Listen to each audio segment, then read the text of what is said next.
reshape us in the thing. You got distracted by pinball. It's okay if we're a couple minutes late. He's a Yes. pinball wizard. Well, no, they can still hear us, so we're gonna probably be talking. I just have to see if, in fact, actually, we're live. So, everybody who can hear us out there, welcome to World Salad, your biweekly world-building show from Long Island Tabletop. I'm your host, as always, John. Unfortunately, Jonah cannot be with us today. You mean He's having some issues, so he is unable to attend. But I have a couple of other Long Island Tabletop LITT Network regulars with me. I have Dave Yeah. and from Over Coffee, and Doug from Watching Paint Dry. Yeah. and over coffee? And also Over Over Coffee. Yeah, well, occasionally. Sometimes you like to sleep in. Oh, wow. The smack talking wow. What do you begins. do? Called me out, even though he like As dropped I'm, off the call. well, they last can't week. see you right now because right now I'm just fixing the picture. So as I'm doing that, Called me out, even Dave- though he had a tantrum last week and quit midstream. I'm gonna get what? you. Bob. What for? Like sleeping in? Like whatever. You know what? You're right. I like to sleep in. A man likes to sleep. Yeah. All right. Well, So anyway, I wasn't feeling good this morning, so I skipped out today too. that's fine. But yeah, every episode we get together and we brainstorm some ideas for role playing games, whether it D&D, Shadowrun, and just anything that's like of world building nature. In fact, let me actually just double check on my phone to make sure that the Twitch volume levels are good because I can't hear it coming out of my thing. Wait, I have it on my thing right now. Okay, I'm pulling it up on my phone as well. All right, Doug, say something. I'm testing it right now. You guys are the worst. I think I could hear it on your I speakers. think we're all your coming in volumes are good, John. okay. All right, perfect. Just wanted to make sure. John, your volumes are good. Anyway, and I got the confirmation for my pinball entry, so there we go. Cool. If I John get that just- Stern, if I get that Stern, if I win that Stern Led Zeppelin machine, I will definitely post pictures of it for. I will do a full-on video for Over Coffee. And then the next thing you got to do is we all put on masks after we're vaccinated and we come over and play it. Yeah. Wait, so what you're saying is, wait, I have a question. What you're saying is we're putting on masks, even though we're all vaccinated at Of that course. Well, it's suggested just to be on the safe side. You know what I mean? But then, so wait, what you're telling me is then for the rest of my life, I'm going to always wear a mask outside. No, not for the rest of your life. But you're saying on the safe side, even though I'm vaccinated, I should wear a mask. Yeah, but then we can get like cool masks. Just pretend you're in Mad Max. No, Just lob as if John, it's a Mad I Max need to lob. understand this. What is the purpose of vaccination if I still have to wear the mask? Anyhow, so for World Salad, we get together and we come up with some creative ideas. Dave actually had said that he has something that he's working on that he could use some creative input for. So Yes. I am all up for that. Doug, if you'd be down for that as well. It depends. Do I have to wear a mask? Yes, you do. While you're painting, you should be wearing one while you're painting. The fumes might have you pass out. Oh, no. We'll end up calling 911. Anyway, Dave, proceed. Sure. So anyway, you can give us feedback right here in the chat if you wish to. I'm watching chat. I don't know if John does as well. I think he does. I think because I try to keep it on the stream manager. Yeah, I actually see your stuff on there. Great, yeah, because this is your first time you're joining us, we did get up to like 5 people watching us right now, so that's pretty cool. But if first time you're watching us, we try to build out like a world here on John's show, and he's usually with Jonah, not crazy me and crazy Doug. But so here is what my proposal is. I actually really need help. I have an idea for a campaign that I designed years and years ago. We're talking like maybe 10 or 12 years ago. And I've run it successfully 3 times, once for about a year and a half, and the other times maybe for 6 months each time. And the players seem to really enjoy it. The drawback is I have this really cool middle game storyline in the campaign, but I have an idea for the end, which is linked to the beginning, but but I have not really been able to figure it out. Now, is the problem: is I don't want to give away the whole concept of the game because we have been talking, or the Over Coffee crew and the Long Island Tabletop Streaming crew have been talking about getting together and playing a D&D game, and this campaign might be one of those games we play. So I'm not going to tell you Wait, what? all of the kit and caboodle. I'm not going to give you the meat and potatoes. I'm just going to give you the overview that I need help with, and I really need help because I'm lost. I can't figure it out. When are we playing a game? I'm lost. Maybe we talked about it on one of the days you slept in. So here it is. I have a continent, and there's a mountain range in the middle of the continent. Mhm. Oh, And all of a sudden, like, there's 5 nations on the continent, and they've warred against each other through the millennia, just like 5 nations would with limited resources. But the mountain ranges are pretty big, and they have traveled into the mountain ranges before to mine and stuff like that, but really only on the edges. The mountain So ranges kind of divide the center of the continent. yeah, pretty much. Yeah, they're pretty much centrally located on this thing. So they're all located almost like a star, like at different points of like the continent, with the mountains kind of blocking everything. Not really. It's more like a more the continent is more circular in a way. Okay. I mean, it's not perfectly circular, but and then the mountains are in the center, and then the 5 nations are connected partially to the mountains and partially to the sea. They all have Okay. either a small border or a large border with the mountains, and either a small coastline or a large coastline, just the way that Could you they're get designed. from one could you get from one like country to another one by traveling through the mountain ranges? No, the mountain ranges are pretty much impassable. Snow-capped mountains, dangerous creatures in there, and so pretty much people don't. So in order to the wars that would happen along the borders, obviously it'd be 2 neighboring civilizations, but sometimes 2 nations would gang up on one, or 3 would gang up on 2. They had a large history of warfare through the millennia. But sometimes, in order to reach another nation you might be at war with, you'd actually have to go to sea. Okay. Right. Now, there's another continent in this world, but they have not traveled there. They really haven't. They really haven't done. They've done fishing near the continent. They've done some exploring, but they haven't done much work. They haven't done really. What do you call it when you send out colonists? They haven't colonized the other continent, and they really don't know what's there. Okay, so then one day, some military forces that may have been around the mountains, or some farmers or whatever, it doesn't matter. Some people in one of the civilizations encounter like these shadow warriors, and they came out of the mountain range, Okay. and they are slightly translucent. You can't see their feet, but they are like normal warriors. They look human, and they have axes and swords and spears and bows, and they come and raid like a farm. And then once they raid the farm and they take some goods, they go running back into the mountain range. Okay. those dirty, dirty cheaters. Right. So here is the thing. Now, after that one raid, of course, alerts went out. What the heck is going on? So on and so forth. Councils get together, and then a larger force raids another civilization on the other side of the mountains. So after like 100 years of these raids, the 5 civilizations have built a wall around the mountain range. All right, so can they keep the invaders out? But the invaders keep getting more numerous and numerous in number. And like I said, they're sort of shadows, so they're coming through. They're either ghosts that live in the mountains, or they're spirits, or they're an evil wizard has cast a spell to create these sort of like either illusions, or they are from another dimension, or they come through some sort of portal. And Okay. that is what I don't know. That's the help I So need. you don't know what the origin of these things is, basically. Right. Where are the shadow warriors coming from? Okay, so let me ask you a couple of questions, just as a world building thing and whatnot. Yep.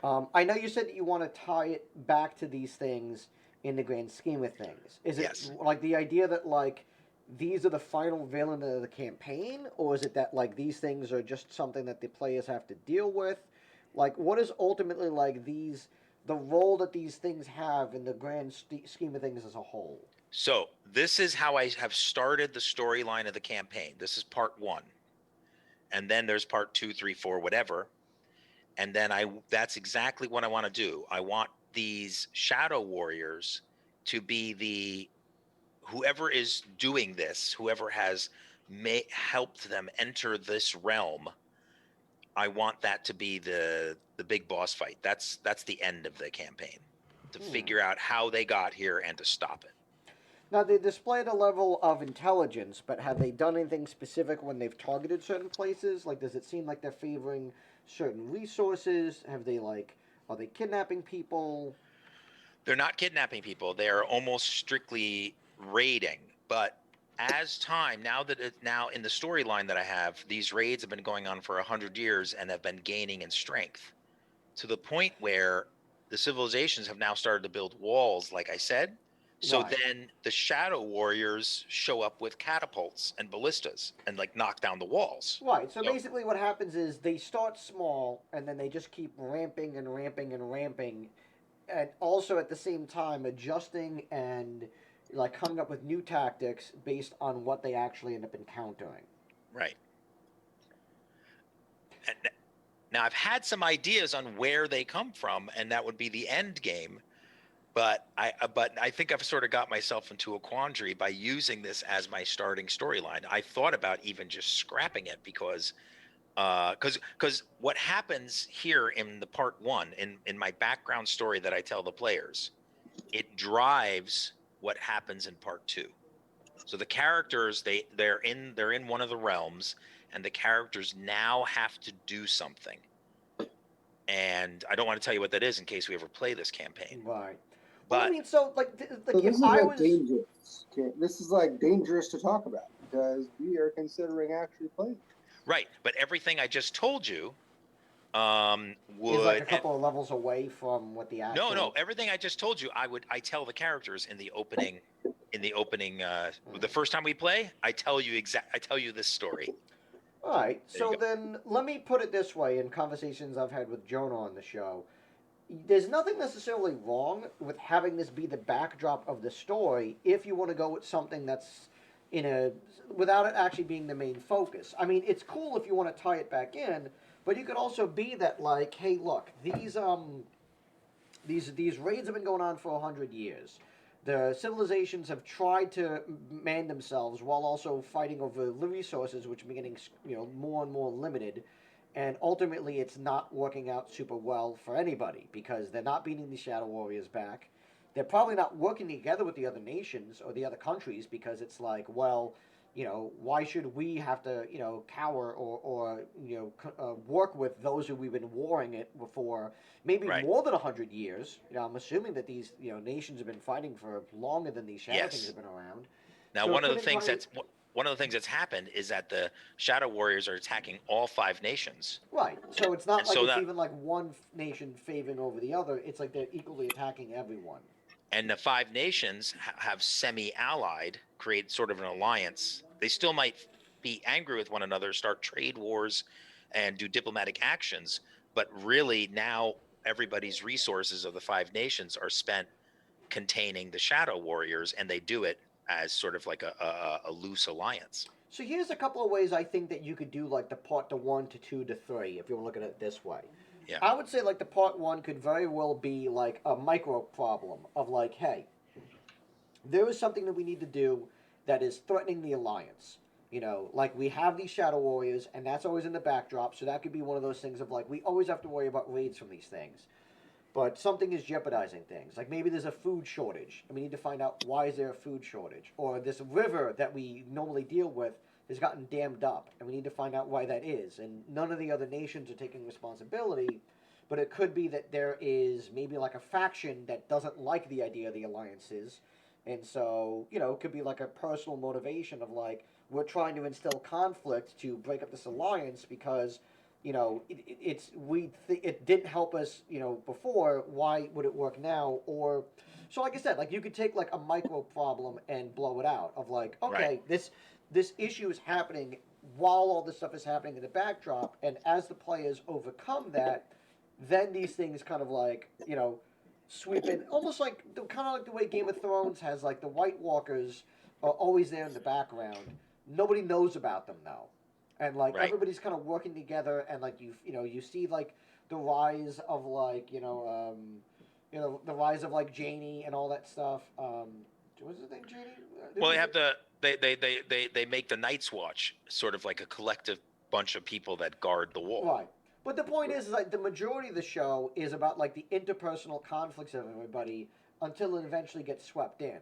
Right. The downside is, unfortunately, the show completely dropped the ball when it came time to merging the two plot lines together.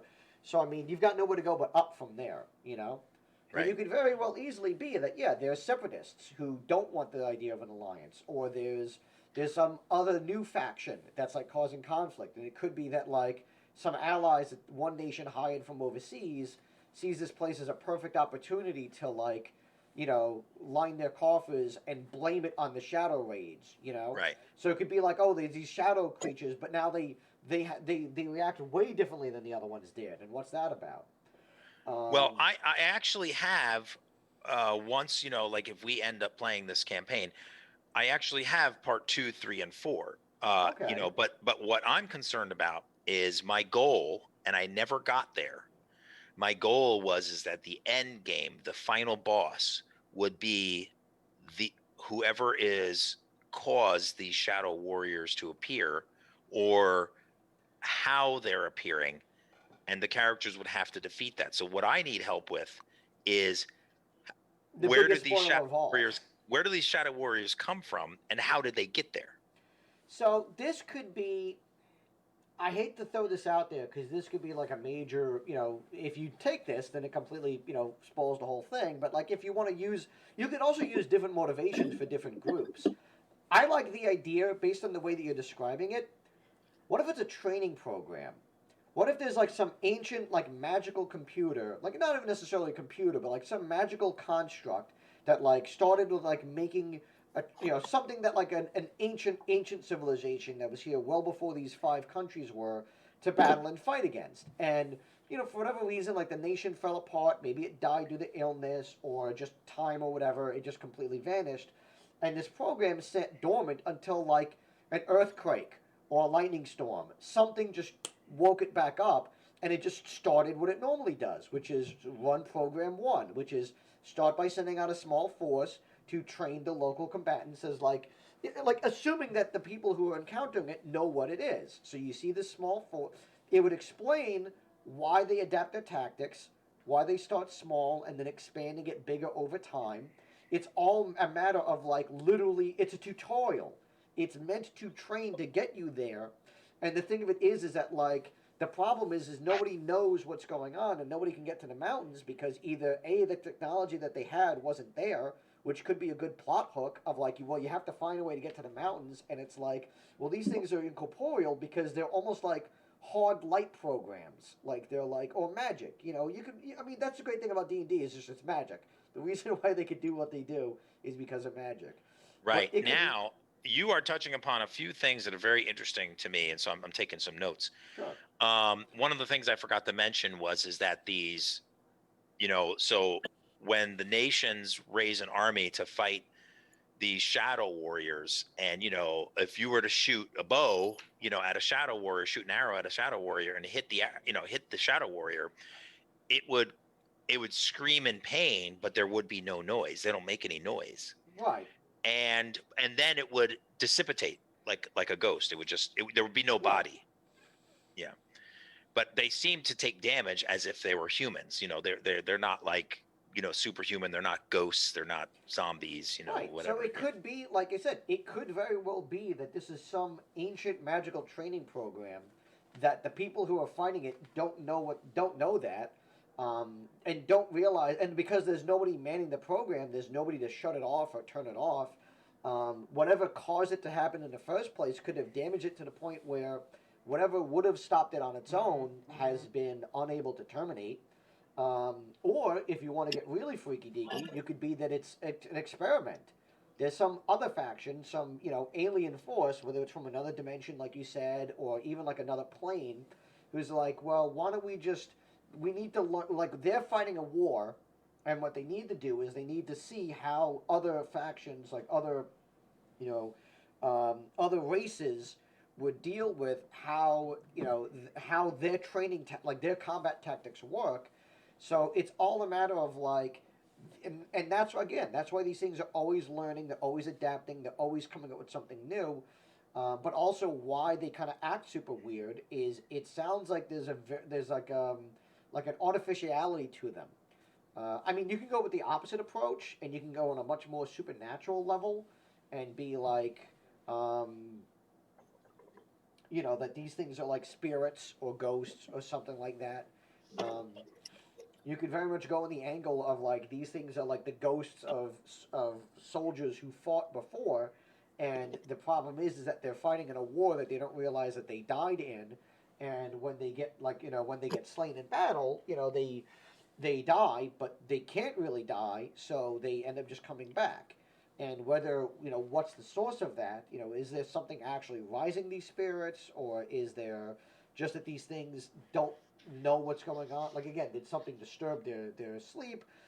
Did something happen with the gods? Like, is it possible that, like, whatever god would normally usher soldiers into the afterlife, something happened to them, and as a result, now these spirits, almost like they think they're in Valhalla, but it's just like one level off, so it's kind of blurry. Right. Yeah, these are all good ideas. I'm writing them all down. Thank you. Like that probably be an interesting take on it if these things think that they're already in heaven, so like they're acting the way that they would in but also the fact that they can't be quote unquote killed, so that's an option. It's actually funny that you were talking about this because the thing I wanted to discuss was like I wanted to come up with a villain tonight. Like I Oh, wanted to come up with like what's a good motivation for a villain? What's something good that like would inspire either them? That's you don't want to go too cliched. A good well-rounded villain is one who doesn't think that they're a villain. But at the same time, there's nothing necessarily wrong with having a villain who's pretty black and white, but you need to have a very good motivation for why that is. Like, if a right. villain's just inherently evil, there has to be something that they stand to gain from that villainy. Like, nobody likes kicking puppies just because they like kicking puppies. They do it because, they just, because they have, self-esteem issues, and so they need to feel powerful or exert their power on others. Yeah. Are you a psychiatrist? He's pretty darn close, I think. Why don't you tell Winifred how you feel? But you can't see it on the camera. But there we go. Okay. Tell What's Winifred? Winifred Oh, how it makes you feel when Dave asks for your opinion while you're painting. Here's my question. Why do you have a wooden mallard duck? I think a better question is, why do I have two?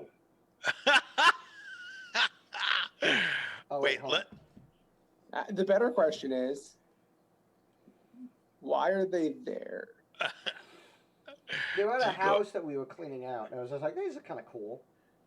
Put like a Are computer in the they? living room They're is a good conversational piece. It's grotesque. They're actually solid wood. They're like painted. They're not like they're not like actual. They're not ducks. stuffed. They're not No, stuffed. no, Yeah. God, no. I would not. That is a level of creepiness I would not go for. But Maybe the Shadow Warriors are taxidermist experiments gone wrong. Just an idea. John, I really appreciate it. This is why I was hoping to get some. About 6 years ago, when Rich was heavily involved in the was the Knights of what? Knights of Kalar, I think, or something like that. Yeah, Knights of Kalar. I was like, oh man, I really wanted to get involved in that project. I was just busy running the store and stuff at the time, and because I have this campaign idea that I thought would fit very well into that world or something. So, but really, I think you touched upon several ideas that if I don't use them directly, I'll use portions of them. So I think this was a great discussion. Doug, do you have any input? Where do the Shadow Warriors come from, and why are they there? You have any sort of ideas? They can come from the ether, realistically, just anywhere. Okay. You literally have them come from anywhere or nowhere. How about they come from nowhere? How about they manifest for no reason whatsoever? It is a random occurrence. Okay. Like, think about this, right? You know, people, you have both sides of the spectrum. People who think that we're all here for a reason and life is meant to do in some sort of linear path and it's all explained to you by some sort of higher power. Then you have the Okay. people who believe in complete randomness, right? Completely, the humanity exists in a random function. So why can't these shadow warriors exist in I'm a in the middle random of function? something. You know, What? you have an interesting point, but I think it would be very disappointing if the campaign Yeah, starts I with think dealing with so. these Shadow Warriors and then it goes off on a completely different tangent and wheels back to the Shadow Warriors, and if you find out that the Shadow Warriors are a random manifestation of just what is it, chaos or How about the random manifestation of the whimsy of a child god who doesn't know he's a interesting. god, Interesting. right? Think about it. Now you've circled back these shadow warriors. This kid is playing in a sandbox with his family or whatever, playing with these little action figure things because he's a kid and doesn't know any better. And you don't know realistically, you don't know that his imagination is so wild that these shadow warriors were released upon the realm. Then when you circle back around, you come upon this child in the sandbox, and in the sandbox, this child, you look at him and wonder, and you're like, what is this child's power? And then all of a sudden you realize that's where the shadow warriors came from. This child is a god and doesn't even know it. I think I just figured it out by combining something that John said earlier, something that Doug just said, and I've been thinking about this for like 10 years. So I think I just figured it out. Jesus, it only took you 10 years. I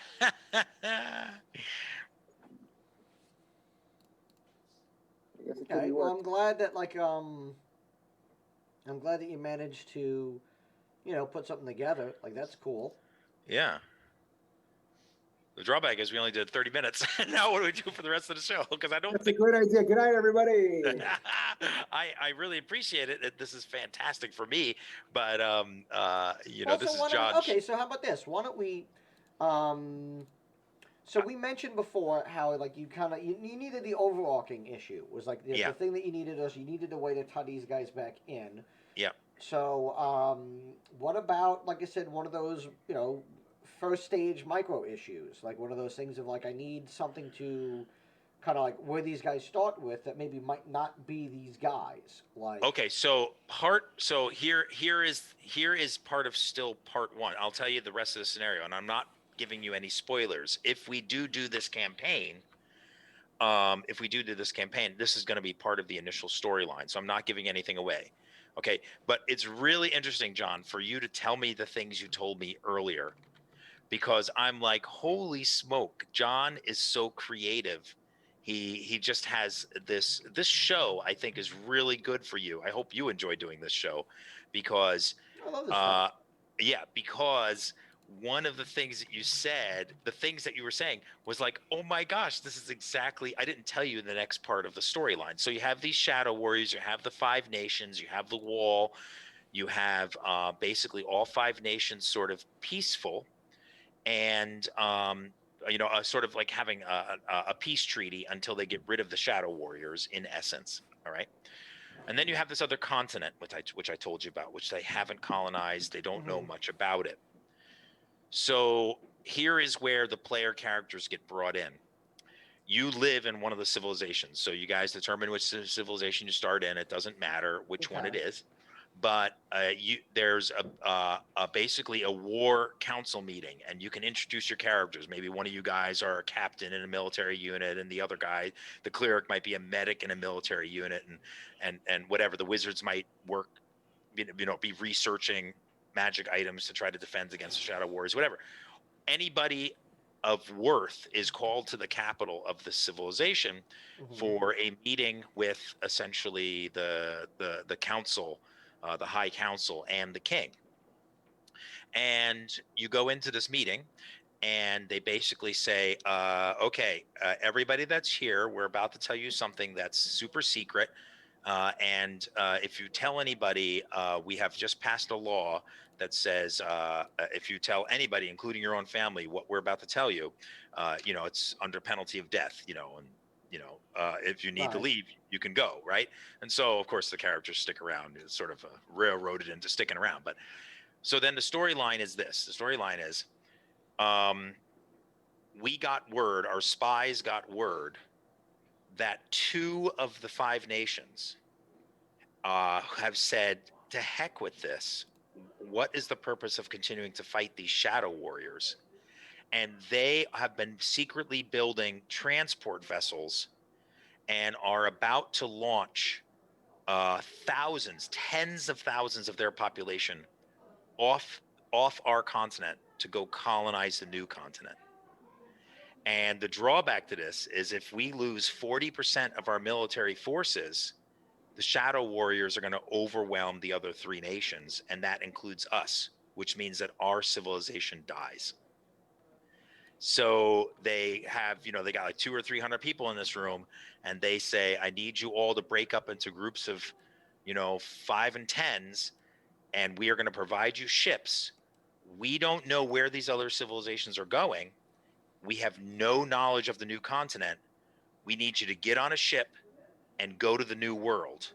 And then they worked that away. No need to go into it now. There's a way that it's worked out that you go to the new continent, you make maps, you find where the hills are, where the plains are, you try to find a suitable site for your civilization to go be to land and to colonize. And if your location is chosen as the best location that your civilization is going to land, you're all going to be made into lords and be given property, land, and ownership of a land. And your location may not be chosen, but there's the mission. So you go to the new continent, a super secret mission that you go there. So you might, when you go to the new continent, John, you might. So what you talked about is that, like, I could set up, a food shortage or a river dammed up or a conflict that wants to break up the alliance. That is exactly it. You touched it exactly. That's why I'm so impressed by what you said, because that's what it is. Two of the nations have decided to leave this continent and go to the new one, you know. And so now your king is like, oh, we're behind the 8 ball on this. We got to rush to get there and explore, and he needs you as characters to do that. And Yeah, there it you is go. kind of interesting. It's kind of like when I was doing when me and Jonah were working on me and Jonah were working for a couple of episodes. We were trying to put together ideas for like a book, until I realized how difficult that is to actually write something if you have no writing experience. Yeah. But we had a lot of really cool ideas, and one of the ones was that you the whether it's the party or the players or just as the setting for this place, it's a continent where a technologically advanced race, for let's say like a fantasy setting, like somebody who managed to discover combustion engines well before like they actually would be a thing, Okay. whether it's steam or coal, like however they figured out. The point is they managed to get engines, and so they managed to travel to a new continent, thinking like, all right, we're gonna like take over this place. We're going to manage this civilized world, and just develop all our own stuff.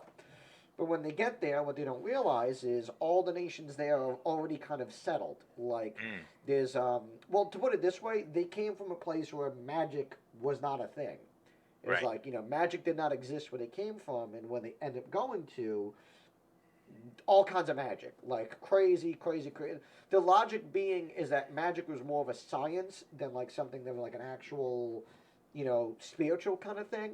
Okay. But also that like there's a lot of magical artifacts, so it's like it's more as like a resource of like people kind of like get their hands on whatever they can that's magical, and just they use it for their own benefit, however best way they can.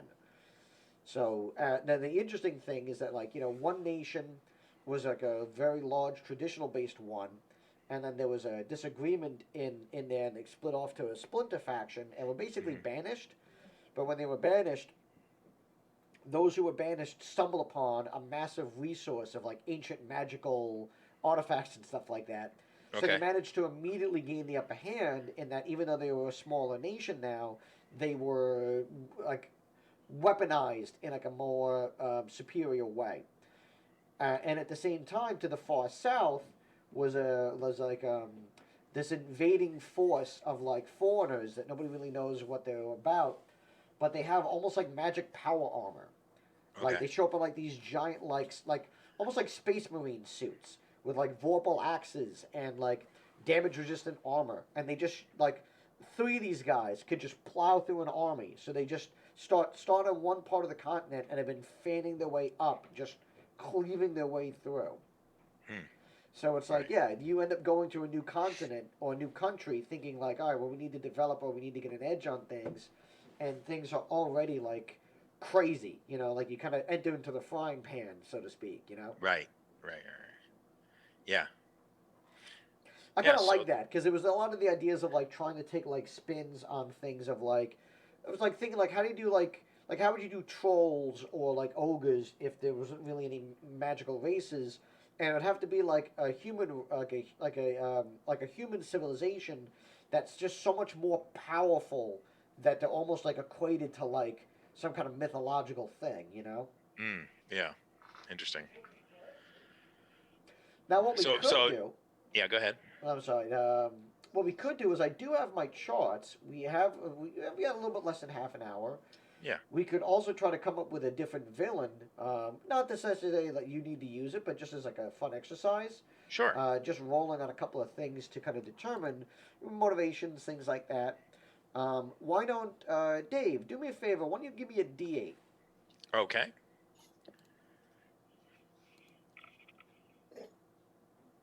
I'm rolling in my Discord. That's fine.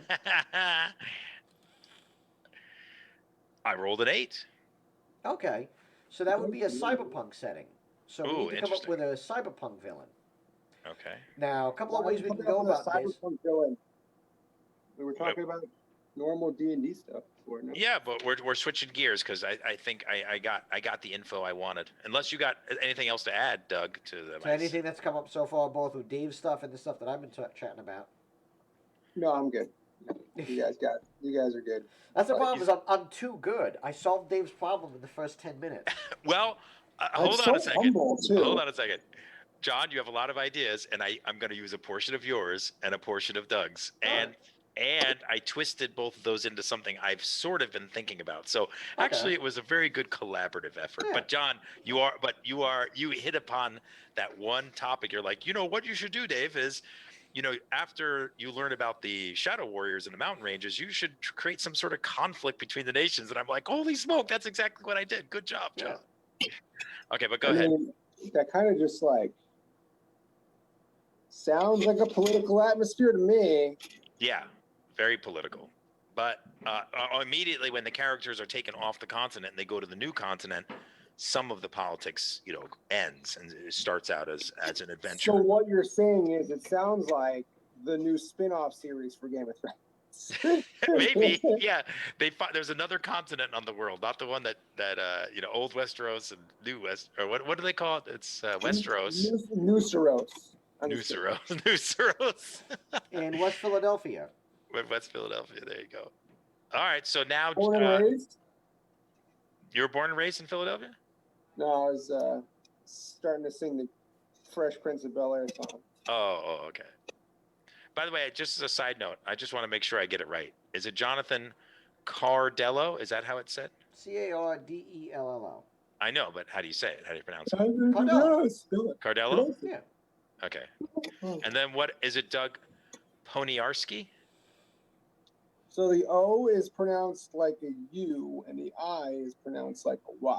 See, that's why I'm asking. Puniarski?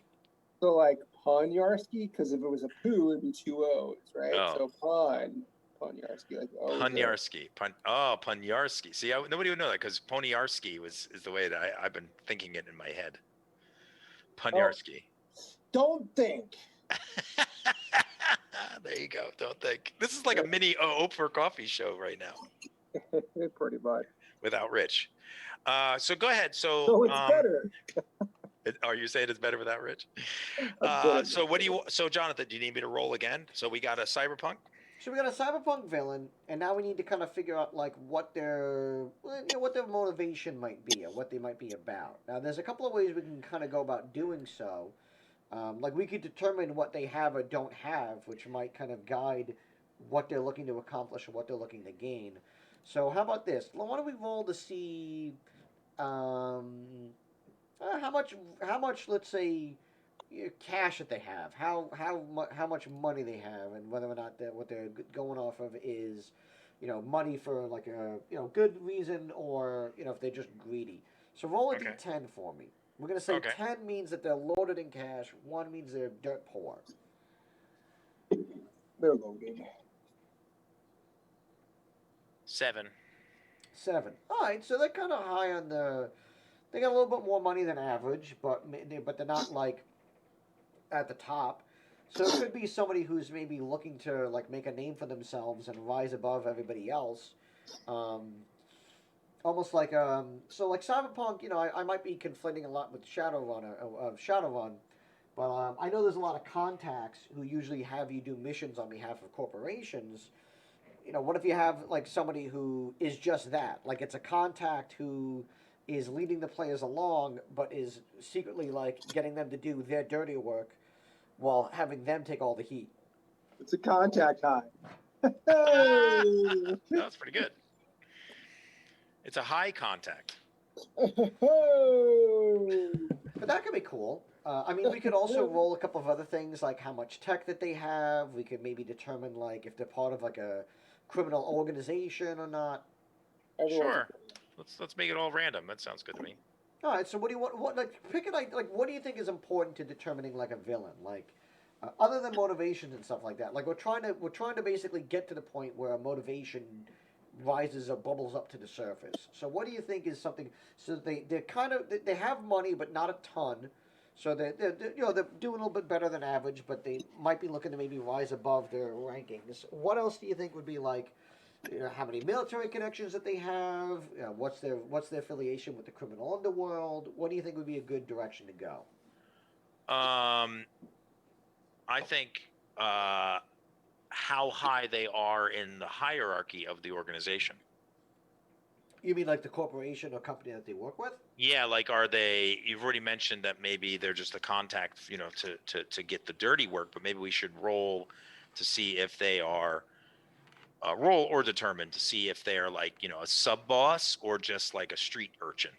Okay, give me a. Why don't you roll a You d10? need a street boss, not a street urchin. The urchin would be literally the pimp, right? So you would want a street boss, which would be sort of like you have your gangs, right? You got Yeah. your gangs, right? So like there you'd be like, a couple dudes and then, one guy kind of leading the pack, and then you have the overall leaders of those like major gangs, right? And then so like those are like your what is it, like your front owners and whatnot, and then you have Right. your corpo, overall we're leading the way, screw you, we're gonna rule the world, guys, and those are your ultimate villains, right? So I mean in this case, like if you want a street gang, right? So they'd be like a street like a guy in the corner who's running your local haberdashery, So you're saying we should just go with like a street urchin or a street gang leader? Yeah, why don't we just do a street gang leader? Let's keep it basic, let's not go crazy. Let's just do do a guy on the street who could who runs the show on like a block, maybe. Probably would explain why they have some money but not a ton, because they're running things, but they're really not. They're not like a megacorp guy. They're just some local hustler.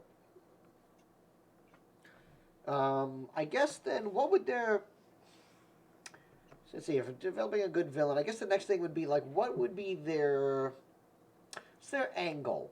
Like what are they like? How are they like? We get that they might have like the team doing the dirty work for them. But like, what do they think would be like the next step up? Is it that they using them to kind of like stage like an impromptu gang war and blame it on like megacorps? Well, the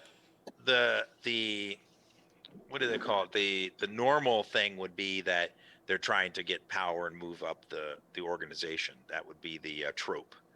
But maybe there needs to be, a deeper storyline for this guy if this is like one of the first mini bosses that the party runs into.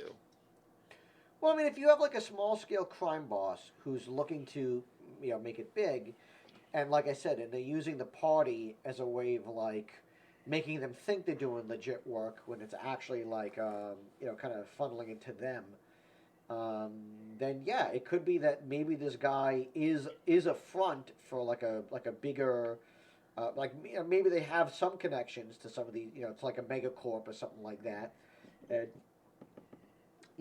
they're trying to elevate themselves up, but they just need to figure out like how do I do that. Maybe it's like stealing some weapon, like high grade military tech. Like maybe they're looking to get their hands on like some new high end cybernetic parts, or they're trying to get their hands on like a new street drug or something like that.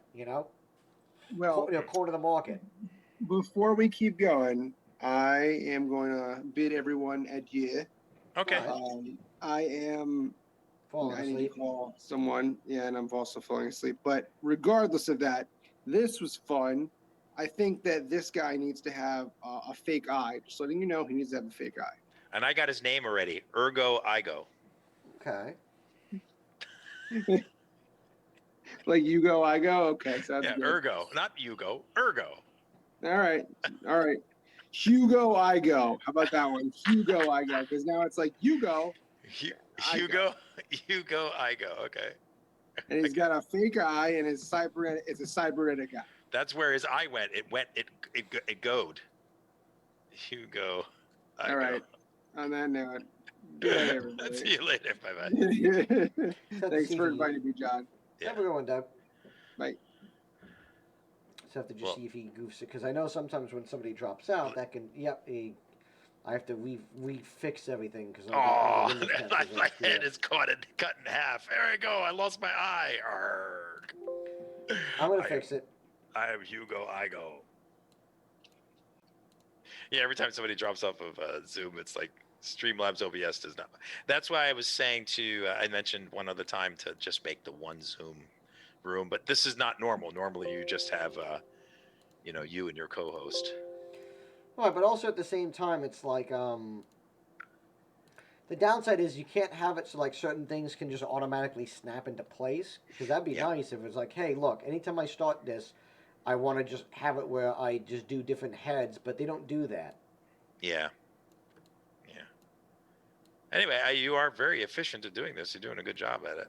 Yeah. So I mean, like I like the idea of like I'm not against the idea of like a like a low level street tough trying to make a bigger name for themselves. It kind of gives it more of like almost like a gangster movie or something like that, where like they're trying to get ahead themselves, and as a result, like they put the party in danger because they're not going to take that chance themselves. Right. Yeah, I like that. But the angle's tough. Well, it have to be like a motivation, and like because the trick is you don't want to have a character who's too black and white, because then it's like, if they don't have a good motivation, it's like then it's going to be weak for the party to really. It's going to be weak for the players to kind of latch on to it. Mm-hmm. So it's like you could have it where, it could be a former Shadowrunner. It could be somebody who was going to try to get above it all, and we're going to make it big and whatever. And they thought like if I just took these missions, like I'd be able to either make a name for myself, or I'd be able to kind of like get enough bank and then retire.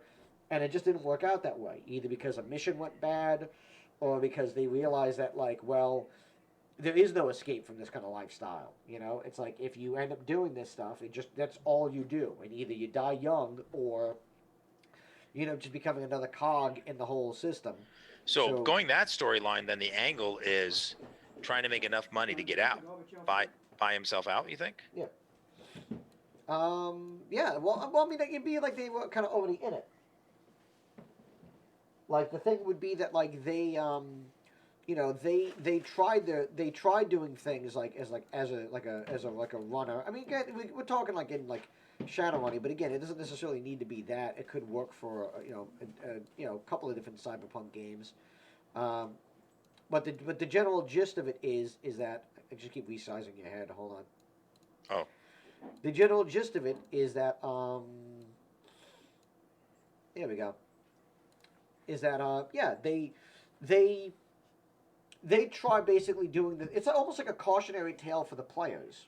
hmm. And that like the players did everything that this or they're doing all the stuff that this guy did, and Oh, yeah. look where it got them. So they realized like, look, I tried doing this oh, I have to fix something. They tried doing this one way and it just didn't work out. So it's like, okay, we can't we like it's I tried to like I said, I tried being a runner and it didn't work. So it's like I'm going to instead try a different approach, and I'm going to try to like beat the Megacorps at their own game. But that's almost, if anything, like like a failing goal to begin with, because you can't beat like the Megacorps. So it could be that, like I said, maybe they have like an angle that they're trying to approach of like getting their hands on like a sweet weapon or cybernetic implants that are like new to the market or hot or whatever. And What about if their strange angle is incorporating some of the things you just talked about? That they find the player characters and they give, and even though this guy's a low level boss, maybe giving them a job or two, he gives them advice. Don't make the mistakes I made, kind of stuff. so then, how does it that it turns sour? Is it that like it could be that like they're brought on board as like a contact and they give them a couple of missions, but at some point they realize that they could make more money betraying the team? I think that even though this guy's a low level boss and probably not a very pleasant guy, he gives a couple jobs to the player characters. He builds a rapport with the player characters. They end up sort of liking him and appreciating the advice. And then this low level boss's boss ends up basically murdering this guy or tossing him out of the organization Or forcing him to do something like puts him in a bad spot. And the great thing about this is that this doesn't even necessarily need to be cyberpunk. Like what we've kind of talked about could also work in a fantasy setting of like if you like the group is meeting up with like a almost like an adventurers guild or something. Or they're taking jobs from like a military leader or somebody who's right. like, "Hey, I'm going to try to do my own thing." And then all of a sudden like a bigger fish shows up and it's like we have more muscle, we have more manpower, like we have more weapons. You're not going to do, you're not going to be able to beat us. So do as we say, and you'll make it out alive. And as a result, they might have to end up betraying the players, of like, all right, Right. like I to protect my own neck, I have to Betray the players. right, and then as a Turn result, in the players to his boss. or not even turn into players, but like maybe just put them in danger without necessarily like setting them almost on like a suicide mission Yeah. of like if you guys make it back that's great, but I'm gonna make you guys think that this isn't as dangerous as it is, and if you make it back like you're handing the thing over, like regardless of how Right. you feel, like there's not like a welcome party waiting for you, there's a militia of like, hey, you got that dangerous thing for us, fantastic, now hand it over, Right. Right. and it could be like, look, we don't want to kill you, but like you giving us that thing, like it's, you know, so yeah, that could totally work. And then the characters could be like, I thought we were friends and I thought you were going to pay us and I thought we're doing a good job for you. Oh yeah, you're doing a good job. Thanks, but hand it over right now. That would especially work out for like that thing you were talking about with the campaign of like they go to a new world, and like they're trying to like form like a new civilization, or whatever, and maybe you have like some guy who's like a representative of one of the five countries or like one of the or the kingdom that they're representing, and he thinks like I'm gonna run things the way that I always envisioned that like somebody should run things, and then another boat shows up, and it's a dude higher on the pecking order than him, who's like, no, like we are working these people to the death because they are not here to, they are not the future of the country. The people who are coming here are. So they're gonna Right. get the job done. They're gonna do this stuff, hella high water. That is a very interesting idea. Yeah. So yeah, that would be because that would explain why you would start with a couple of like, basically low level missions, and then like all of a sudden, like there's like that pivot, and it's like now everything's like ramped up because it's like now you're not doing things because you're hoping to do well and you want to support the guy you have a good rapport with because you think you're doing the right thing. It's you're being forced to do things at like knife point, and unfortunately he's the one holding the blade because he otherwise it's going to be his neck on the line, and he's Right. just not going to do that. Right. Yeah, that all sounds pretty good. Cool. Well, So yeah, like a good villain is universal. Yeah. All you need to We do s- is just find that right motivation, and then you can do a lot of things with them. Right.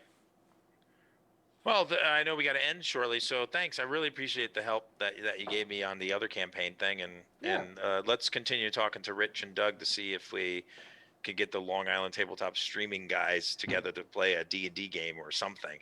Yeah, I'm always looking to play more D&D, so I would totally be down. Yeah. Even if let's say we are short of players, I might have somebody who could possibly be free. So Okay. yeah, and we could still stream it. Just we'd have you as the host. I was thinking like stream it, like actually stream it Yeah, no, to definitely. All right, be yeah. like an additional thing. If there's anything else, because we're just under the wire, but I can't think of anything else to like really. For that boss, well, we got his motivation and No, I'm just saying in general. Like, is there Oh. anything else you could think of, like, or No, I'm anything? pretty Maybe. good. What about promoting? Like, you have any shows coming up, or Oh what yeah, about your thing so on Wednesday night? yes, so Wednesday night at 10 o'clock, I've got my right here on the same network. I've got my board gaming show. So 10 o'clock, sign in, and I talk about a different board game every week. We sort of give a quick overview of it, go through like how you win and what the game is about, and so you can familiarize yourself with different board games on Wednesday night. That's my show, Game Master Dave's live show, and then of course Monday, Wednesday, and Friday at 6:30 in the morning. You can watch us live. We'd love to have you chat with us at that time while you're getting ready for work. Or you can watch it later on right here on the network or on our YouTube channel, Long Island LI Tabletop YouTube, our Over Coffee show where we talk about games or just about anything. And you guys had a pretty good discussion this morning. It was pretty good. What was the topic? You guys talked about it almost the entire time. We talked about the pinball arcade. Pinball arcade, right, and getting the store, renting out the place and how they're working it. And how people want to do like more arcade games and stuff. Yeah. It's pretty good. It's good discussion. Yeah. All right, so I think that's where we call it. Thank you so much, everybody, for watching or who will watch in the future. Join us for all the Long Island Tabletop shows, and have a great night. Great. Thank you. Have a good night, everybody. Bye-bye.